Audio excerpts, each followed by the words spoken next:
Hi అండి. ఎండలు ఎక్కడికి వెళ్తున్నారు అత్త కోడలు అనుకుంటున్నారా? మేమైతే మా అమ్మ వాళ్ళ ఇంటికి వెళ్ళినాం. మా తమ్ముడు పొలాల దగ్గర గుడి ఉంటుంది అక్క, బాగుంటుంది ఎల్లమ్మ టెంపుల్ అని చెప్తే వెళ్ళినాం. పొద్దున్నే వెళ్దాంరా అంటే వాడు అప్పుడు చెప్పలేదు, కొంచెం లేట్ చెప్పిండు. ఇంకా కొంచెం వెళ్ళేసరికి లేట్ అయింది. ఎండ అయితే మస్తు కొడుతుంది. వెళ్ళే దారిలో ఒక తాటి చెట్టు ఉండే, అక్కడ ఒక తాటి ముంజ ఉంది. అది తీసుకొని మా తమ్ముడు కొట్టడానికి ట్రై చేస్తుండు కానీ అది వస్తలేదు. ఈ తర్వాత టెంపుల్కి వెళ్ళినాం.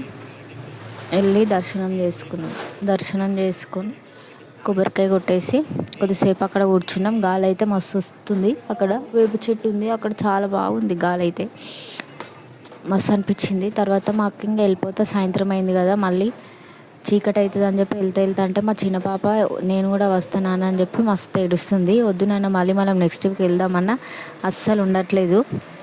బస్ అయితే స్టార్ట్ అయింది, మా అక్క వెళ్తుంది, తనైతే ఏడుపు ఆపట్లేదు. తర్వాత ఇంకా జ్యూస్ ఇప్పిస్తాం రా అమ్మ మళ్ళీ వెళ్దామని చెప్పి మా చిన్న పాపని తీసుకొని వచ్చేసిన. మా అక్క అయితే వెళ్ళిపోయింది. బాయ్.